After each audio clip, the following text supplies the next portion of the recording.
Hello,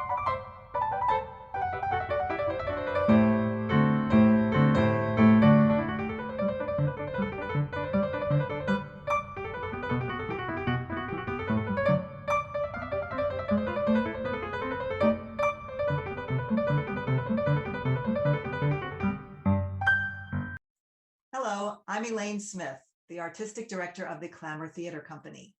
We're holding these creative conversations with playwrights, with actors, with directors, so that you can find out more about Clamour Theater and about the artists who work with us.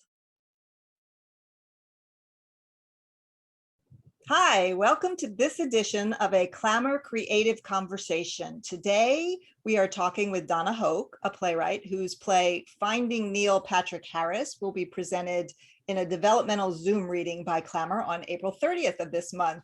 Thanks for joining us, Donna. It's great to have you here. Thank you for having me.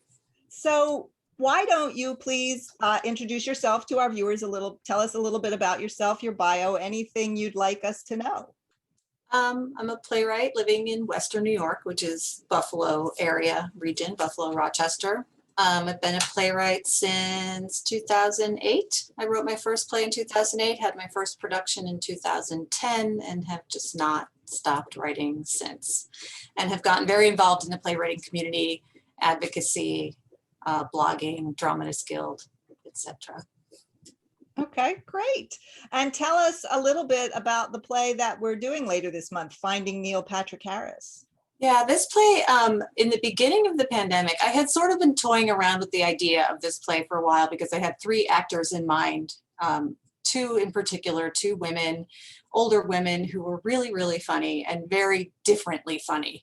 And they had said to me, you should write a play for us. And I thought that would be hilarious, but I didn't know what that vehicle was. And then I had this friend who actually joked to me, you know, that when he dies, we should fling his ashes at Neil Patrick Harris.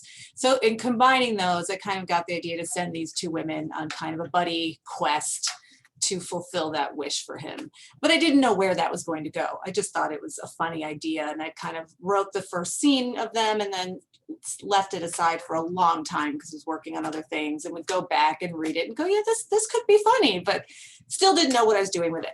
So when the pandemic hit, I really wanted to keep writing, but just didn't feel like it at all. And knew we weren't getting things out there for a long time. So what I will do sometimes when I really don't feel like writing is pull out a play that I've had trouble getting into and force myself to write a couple pages a week.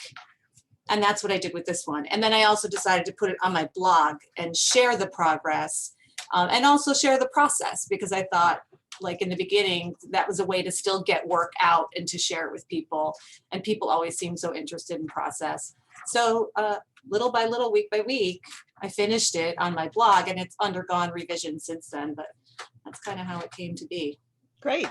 Do you have anything specific that you're trying to get out of the reading, or just a chance to hear it?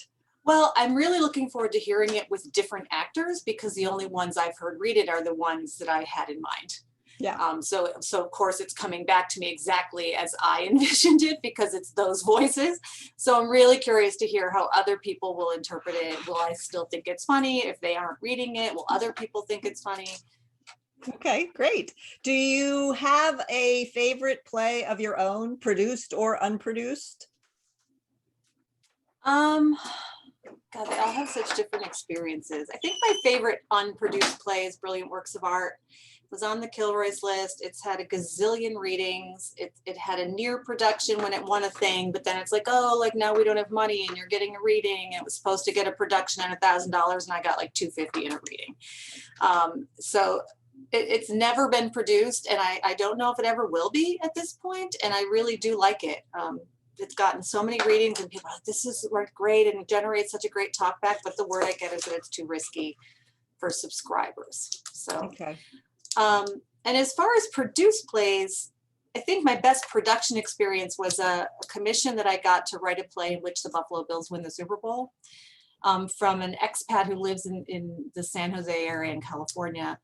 And he produced, I mean, I self-produced it, but with his money, like he was the backer. So he wasn't living here at the time, but he came in for it. And it just was kind of this perfect storm of a thing. Like I got to cast it, I got to choose my own director. And because of the subject matter, we attracted all these people who had never been in a theater before, which was really cool. And also it was like right at the time, like the girls are doing great now. Like we could have only done it at exactly the time that we did it, or it wouldn't have been as successful.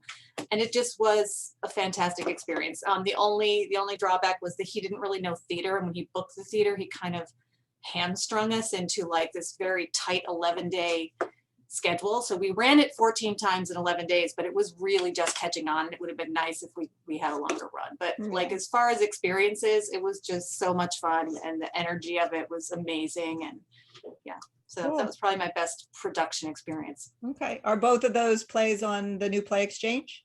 Yes. Cool. Very good. My reading list gets longer and longer. Well, you don't have to read the football play. I mean, that was really just like an experience, and it was a comedy, and it was just a lot of fun. Yeah. Okay.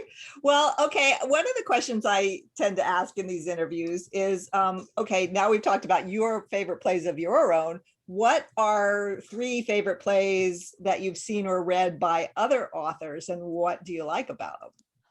Oh, wow. I read so many plays. Somebody asked me this the other day, and I was like, I mean, my favorite play, I think, is always going to be Night Mother for many, many reasons. I just think it's such a solid play. It's timeless. It's important. It's so well structured. You know, I go back to it for two-hander structure all the time, like have ripped it apart. What is she doing here, here, and here? So I love that. A play that I read most recently for a contest was Andrew Rosendorf's Refuge, which was a beautiful play. It was really lovely. Like I couldn't wait to go leave him a recommendation on NPX. I haven't seen anything lately. One of the best Zoom readings I saw through this whole year, and I've seen a lot, was Melissa Bell's Lady Capulet, which was really, really funny. It's a prequel to Romeo and Juliet, but it's super smart and funny, and she had an amazing cast. And I really like tuned in thinking I was doing a friend a favor, and I don't even know her well. She's like a list friend, and then was so pulled into it, which I think for a Zoom reading is saying something. So. Yes, I think that is saying something. So that's great. You know, for our viewers, if you would like to read plays by Donna, you can look for them on the New Play Exchange website at newplayexchange.org. For Clamour Theater Company news and events, check out our website at clamourtheater.org and follow us on Facebook as Clamour Theater Company. We post all those URLs in the description below the video. And if you'd like to see more interviews like this one, please hit the like button and subscribe to our YouTube channel. Donna, thank you so much for taking the time to speak with us today and letting our audience get to know you a little bit. We really look forward to the reading of Finding Neil Patrick Harris on April the 30th at 7 p.m. Eastern. It is free for those of you interested, but we do require reservations. You can make them on Clamour's website. And thank you, Donna, for joining the Clamour community. Thank you. Thank you for offering me the reading. I can't wait to see it. Yeah, me too. Thanks.